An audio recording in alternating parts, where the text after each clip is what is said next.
Good morning and welcome to another vlog on my channel. As promised, we're going to be talking today about my decision to take the bike, some of the things that I really love about the bike and some things that could have been better, the reasons behind me getting the bike. We're going to talk a little bit about what made me choose the bike and what could have been better. Also the procedures that I went through to procure the bike from the dealership. Here's a few things that we're going to be discussing about. To add to that, I got a call from the dealership last evening, said that my number plates are ready, so it's 8-ish in the morning. This is what buying a new bike does to you. It makes you wake up early in the morning.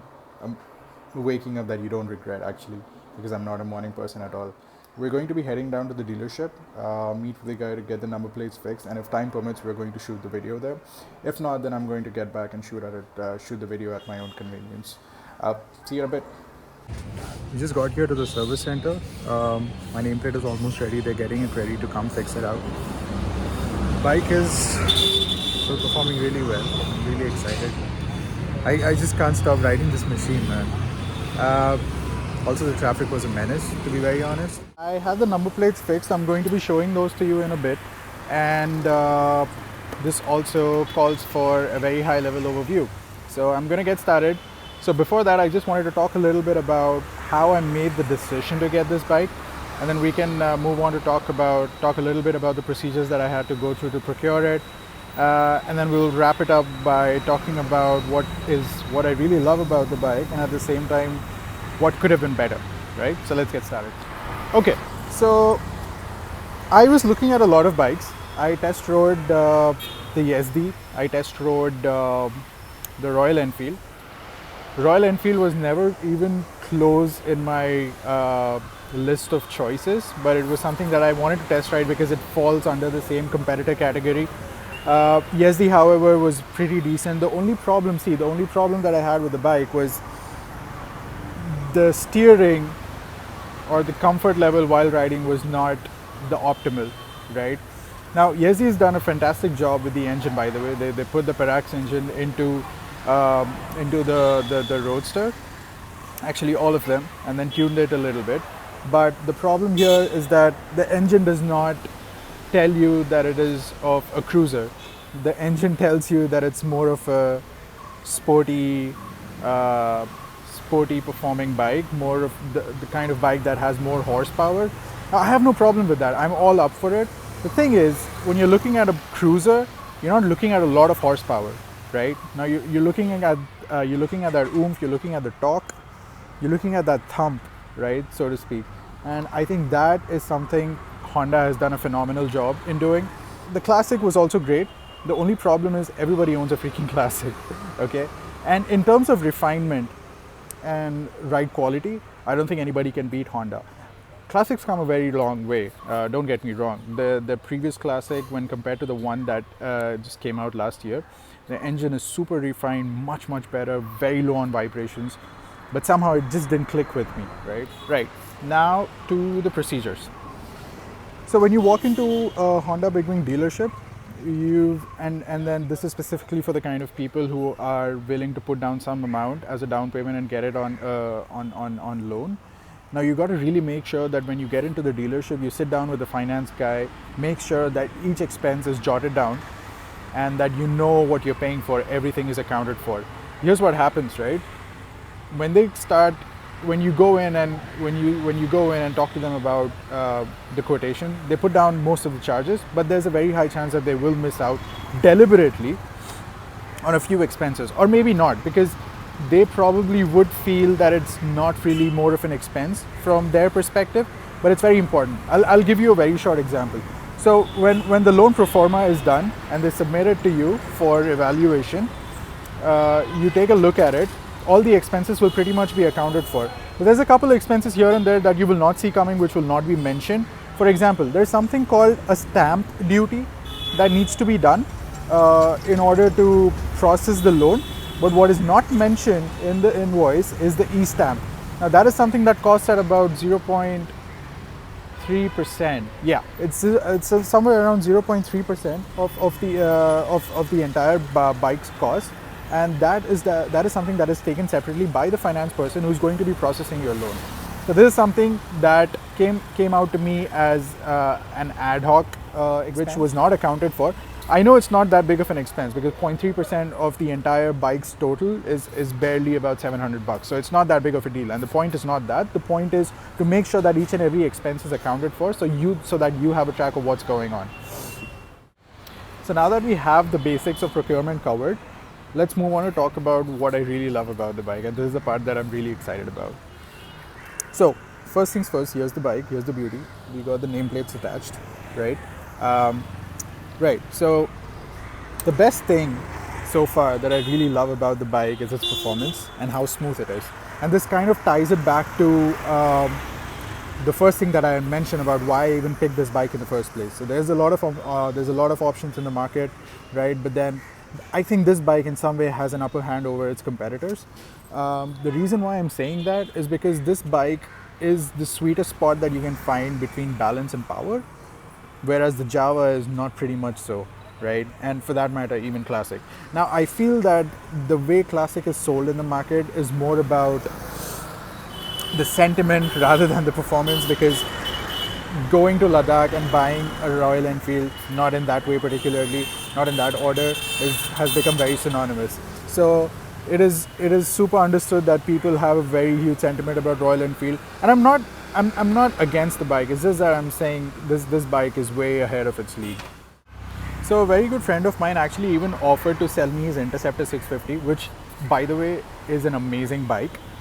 The only issue that I had with it is that it's 650cc.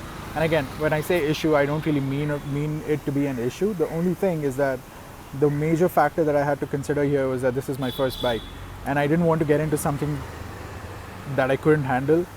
I didn't want too much to be on my plate, right? Which is why I had to politely decline him. And by the way, that's still an amazing bike. He barely rode it for say 2,000 to 3,000 kilometers, and I think it makes complete sense it would have made complete sense for me to pick it up, and he was selling it for 2.5, which is, by the way, is a phenomenal deal for a bike that you would barely use for like a month or so. One more thing that I really love about this, that it has an added USB-C port. Now, it's a very interesting choice, to be very honest, because Classic 350 this time they went ahead with a the normal USB port. But I think by putting the USB-C port, Honda is really thinking ahead in terms of being technology proof, which I think is really, really good. What I also really love about this bike is the ride stance. So basically when you're seated on the bike, you are pretty much in an upright position with your arms decently stretched towards the handlebar, not giving you too much strain. Now there's another version, the CB 350 RS, the one that's over there in black and yellow. The problem with that bike, again, is it's a phenomenal bike. The look of it is lovely. The tire it just makes me want to kill somebody to get the tire like that on my bike. The problem with that bike is that the foot pegs are a little behind. The handlebar position is a little forward when compared to this bike, which makes the rider sit a little. The riding stance basically changes, and you are moving a little ahead, right?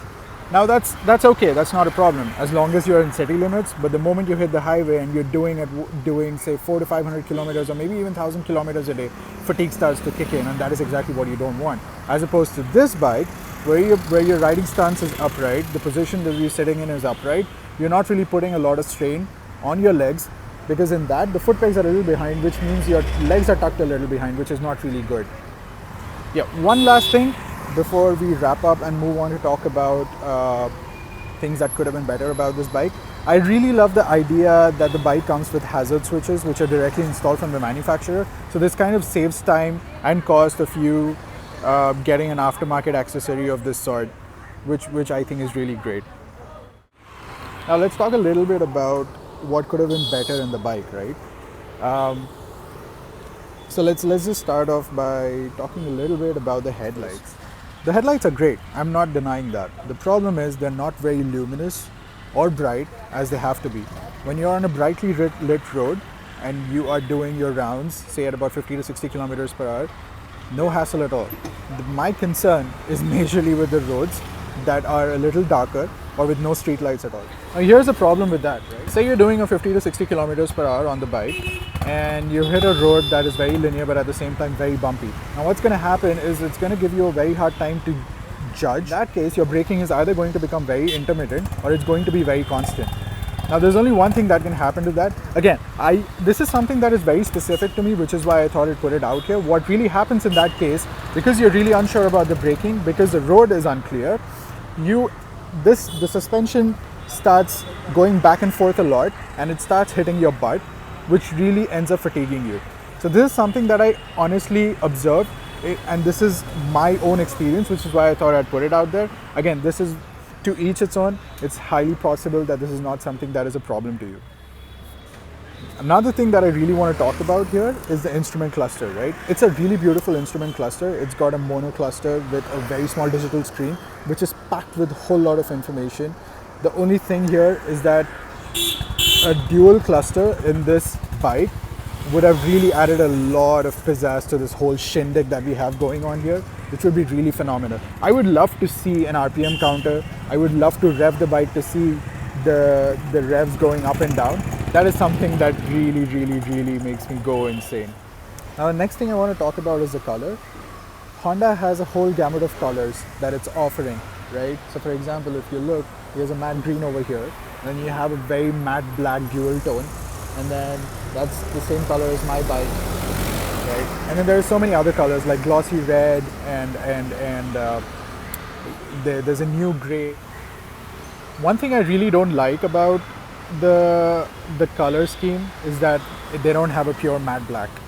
Now, if you're somebody who loves black, you know matte black is just the vibe of the matte black is completely incompatible and unparalleled to any other color, right?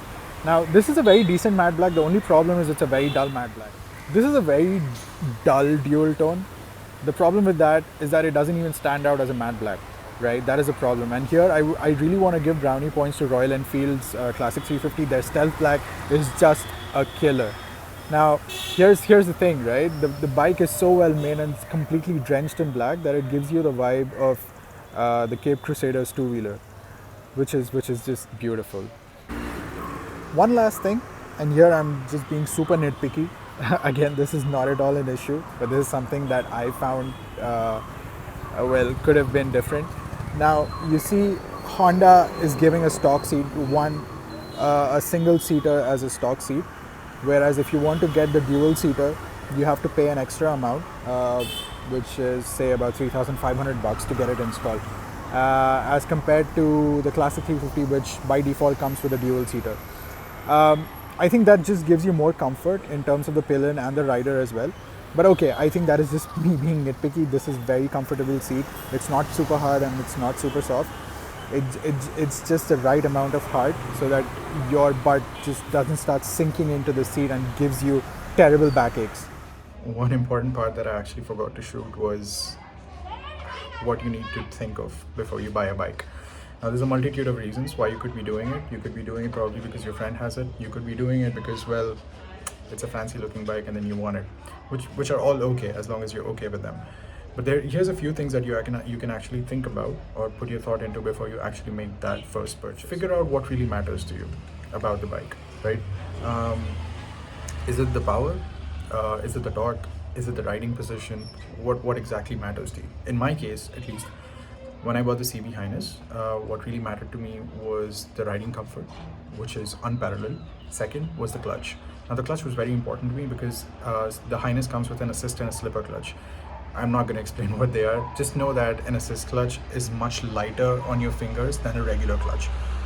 The reason why I chose that was because I have a back problem and I don't want to be pulling the clutch. Because I'm going to be doing it all the time, I don't want it to start hurting me. I want to enjoy the experience and not other way around. One final thing before we wrap up this video. If and only if you think price is a concern for you to get a bike, then here's the thing what I think, right? And this is something that I strongly believe in. Mind you, the advice that I'm giving you only applies to you if you can actually afford the bike, but you're considering that extra 5 or 10K or 15K of money that you're going to put down. The price of the bike is the thing that you're only going to think of once, and that is when you're making the payment. Once you're past that, you're not going to think about it, right? It's presuming you're getting your bike on a finance, you're going to be paying the EMI. So that would be a very considerable thing to think about. But if you're getting the bike at one time and you're trying to put down that much amount, you know that you're not going to think about it again. So if price is the only thing that is stopping you from getting a bike, then I really don't think it makes sense for you to be stressing too much about it. You're not even going to realize once you put down that money, you're not going to look back 1 or 2 months or maybe 4 years from then and say, hey, you know what, I actually spent 15,000 more on that bike and it still comes to bite me.